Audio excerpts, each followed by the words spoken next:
بسم اللہ الرحمن الرحیم۔ السلام علیکم، آپ دیکھ رہے ہیں الف نیوز اور میں ہوں آپ کے ساتھ ماجد علی۔ شامل کرتے ہیں آج کی one line head lines.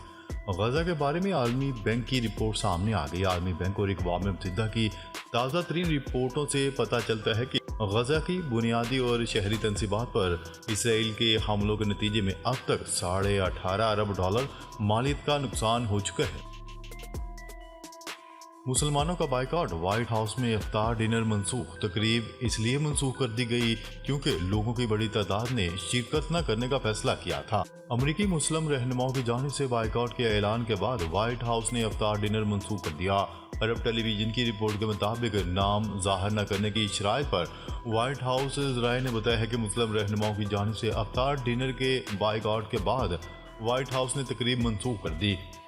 News report کے مطابق امریکی مسلم کمیونٹی نے واضح کر دیا تھا کہ ہمارے لیے وائٹ ہاؤس کے ساتھ افطار کرنا ناقابل قبول ہوگا، جو غزہ میں فلسطینی عوام کو قتل کرنے کے اسرائیلی حکومت کے اقدامات کی حمایت جاری رکھے ہوئے ہیں۔ ناقدین نے خبردار کیا ہے کہ مسلم رہنماؤں میں غم و غصہ نومبر میں ہونے والے صدارتی انتخابات میں جو بائیڈن کے انتخابی امکانات کے لیے ممکنہ طور پر خطرہ بن سکتا ہے۔ اسرائیل میں نیتن یاہو اور جنگی کابینہ کے خلاف مظاہروں میں شدت آ گئی۔ اسرائیل میں نیتن یاہو اور جنگی کابینہ کے خلاف احتجاجی مظاہرے شدت اختیار کرنے لگے۔ مظاہرین کی جانب سے اسرائیلی وزیر اعظم نیتن یاہو تک اپنی آواز پہنچانے کے لیے نیتن یاہو کے گھر کے سامنے احتجاجی مظاہرہ کیا گیا۔ بین الاقوامی خبرساز ادارے کی رپورٹ کے مطابق اسرائیل میں وزیر اعظم نیتن یاہو اور ان کی جنگی کابینہ کے خلاف رد عمل میں ہر گزرتے دن کے ساتھ ساتھ اضافہ ہوتا جا رہا ہے۔ غزہ میں میزائل حملے میں امدادی کارکنوں کی ہلاکتوں پر اسرائیلی صدر نے معافی مانگ لی۔ غزہ کے علاقے دیر البلح میں ورلڈ سینٹر کچن کے عملے کے قافلے پر اسرائیلی فوج کے حملے میں 7 ارکان مارے گئے تھے۔ اسرائیلی صدر ایزک ہیرزوگ نے امریکی ادارے ورلڈ سینٹرل کچن کے سربراہ سے بات کرتے ہوئے کہا کہ واقعے پر گہرے غم کا اظہار کیا اور ان سے ان 7 قیمتی جانوں کی بمباری سے ہلاکت پر معافی مانگی۔ Chief justice of Pakistan justice قاضی فائز عیسیٰ کو بھی دھمکی امیز خط موصول ہو گیا۔ ذرائع کے مطابق چیف جسٹس کے علاوہ سپریم کورٹ کے 4 ججز کو بھی دھمکی امیز خطوط موصول۔ ذرائع کا بتانا ہے کہ سپریم کورٹ کے سینئر ترین جج جسٹس منصور علی شاہ سمیت جسٹس اطہر من اللہ، جسٹس جمال مندوخیل اور جسٹس امین الدین کو بھی دھمکی امیز خطوط موصول ہوئے ہیں۔ اسرائیل نے امدادی کارکنوں کا تحفظ یقینی بنانے کے لیے خاطر خواہ اقدامات نہیں کیے۔ امریکہ کے صدر جو بائیڈن نے غزہ میں اسرائیلی حملے میں 7 امدادی کارکنان کی ہلاکت کی مذمت کی ہے۔ امریکی صدر نے اسرائیل پر الزام عائد کرتے ہوئے کہا ہے کہ اس امدادی کارکنوں کا تحفظ یقینی بنانے کے لیے خاطر خواہ اقدامات نہیں کیے۔ صدر جو بائیڈن نے مطالبہ کیا ہے کہ اسرائیل اس واقعے کی فوری تحقیقات کرے اور اس کے نتائج عوام کے سامنے لائے جائیں۔ چین میں سمندری طوفان جیسی ہواؤں نے تباہی مچا دی، 7 افراد ہلاک۔ چین میں سمندری طوفان جیسی ہواؤں نے بڑے پیمانے پر تباہی مچا دی ہے، جس کے نتیجے میں اب تک 7 افراد ہلاک اور متعدد زخمی ہو گئے۔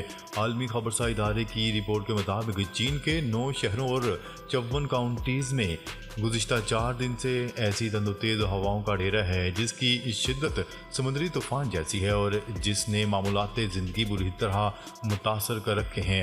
شدید موسم سے 31 مارچ سے اب تک 93,000 افراد متاثر ہو چکے ہیں۔ 2,500 سے زائد گھروں کو شدید نقصان پہنچا، چھتیں اڑ گئیں اور کھڑکیوں کے شیشے ٹوٹ گئے۔ شمالی کوریا کا یکے بعد دیگر ایک اور میزائل تجربہ۔ شمالی کوریا نے مبینہ درمیانے فاصلے تک مار کرنے والے بیلسٹک میزائل کا ایک اور کامیاب تجربہ کر لیا۔ جنوبی کوریائی فوج کے مطابق شمالی کوریا نے اپنے مشرقی ساحل سے میزائل سمندر میں فائر کیا۔ غیر ملکی خبرساز ادارے کی رپورٹ کے مطابق جاپان کے وزیر اعظم نے شمالی کوریا کے میزائل تجربے کی شدید مذمت کرتے ہوئے کہا ہے کہ شمالی کوریا کے میزائل تجربے خطے کا استحکام اور امن متاثر کر رہے ہیں۔ امریکی صدر جو بائیڈن کا چینی صدر شی جن پنگ سے ٹیلی فونک رابطہ واشنگٹن سے امریکی میڈیا کے مطابق دونوں صدروں کے درمیان معاشی روابط، یوکرین اور سائبر سیکیورٹی خدشات پر گفتگو ہوئی۔ چینی میڈیا کے مطابق صدر شی جن پنگ نے کہا دونوں ممالک کو ایک دوسرے کا احترام اور مساوی تعاون رکھنا چاہیے۔ چینی صدر نے کہا کہ تائیوان کا معاملہ ریڈ لائن ہے جو امریکہ چین تعلقات میں تراس نہیں ہونا چاہیے۔ غزہ اسرائیل حملوں میں اب تک شہید ہونے والے فلسطینیوں کی تعداد 32,975 ہو گئی۔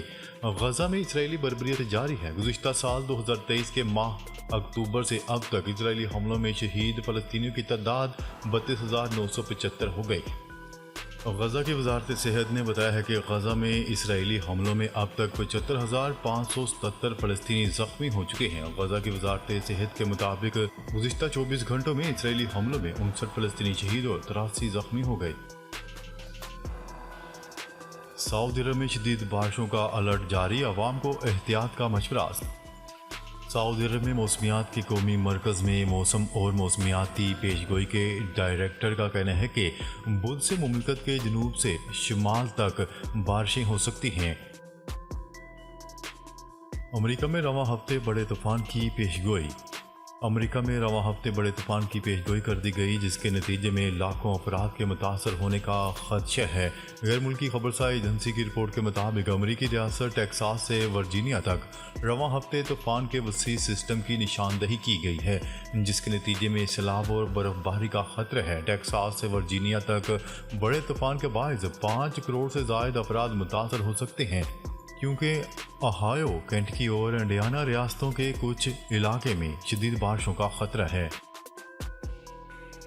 راہل گاندھی کا انتخابات میں مودی سرکار پر میچ فکسنگ کا الزام۔ بھارتی کانگریس رہنما راہل گاندھی نے انتخابات میں مودی سرکار پر میچ فکسنگ کا الزام عائد کر دیا۔ بھارتی میڈیا کے مطابق بھارتی کانگریس کے رہنما راہل گاندھی نے اپنے ایک بیان میں کہا ہے کہ انتخابی میچ شروع ہونے سے پہلے ہی اپوزیشن کے 2 کھلاڑیوں کو گرفتار کر لیا گیا ہے۔ انہوں نے الزام عائد کرتے ہوئے کہا ہے کہ وزیر اعظم نریندر مودی مٹھی بھر ارب پتیوں کی مدد سے لوک سبھا انتخابات کا میچ فکس کر رہے ہیں۔ متحدہ عرب امارات کا طلبہ کے لیے سہولیات متعارف کروانے کا اعلان۔ متحدہ عرب امارات نے پاکستان میں طلبہ کے لیے قرضے اور دیگر سہولیات متعارف کروانے کا اعلان کر دیا۔ متحدہ عرب امارات کے قونصل جنرل کی جانب سے کراچی یونیورسٹی کے سینئر اساتذہ کے اعزاز میں افطار پارٹی کا اہتمام کیا گیا جس میں مہمانوں کی توازیہ UAE کے روایتی کھانوں سے کی گئی۔ افطار پارٹی میں قونصل جنرل کے صاحبزادوں نے ذاتی دلچسپی لی۔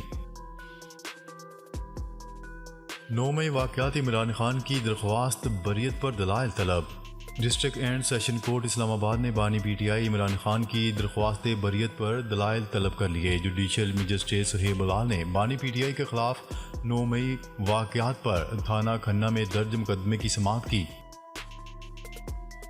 جوائنٹ سیکرٹری داخلہ نے ایکس بندش کیس میں دلائل دیتے ہوئے کہا ہے کہ سیکیورٹی ایجنسیز کی رپورٹ پر ٹویٹر بند کیا گیا۔ چیف جسٹس اسلام آباد ہائی کورٹ جسٹس عامر فاروق نے ٹویٹر کی بندش سے متعلق کیس کی سماعت کی۔ اس موقع پر جوائنٹ سیکرٹری داخلہ عدالت میں پیش ہوئے اور رپورٹ جمع کروائی۔ جسٹس عامر فاروق نے کہا کہ وزارت داخلہ سے آئے تو ہیں، اب دیکھتے ہیں آپ کیا لائے ہیں۔ جوائنٹ سیکرٹری داخلہ نے عدالت کو بتایا کہ سیکیورٹی ایجنسی کی رپورٹ پر ایکس بند کیا گیا ہے۔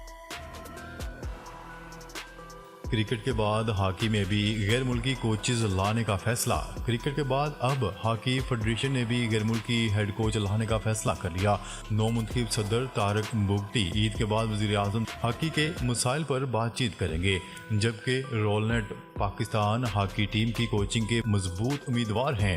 صدر PHF طارق بگٹی نے رولنٹ سے رابطے کی تصدیق کی ہے۔ ان کا کہنا ہے کہ غیر ملکی ہیڈ کوچ کے ساتھ پاکستانی کوچز معاونت کر کے کھلاڑیوں کی خامیوں کو دور کریں گے۔ ناظرین، اب تک کے لیے اتنا ہی۔ مزید خبریں لے کر بہت جلد آپ کی خدمت میں حاضر ہوں گے۔ تب تک کے لیے اپنا خیال رکھیے گا۔ اللہ نگہبان۔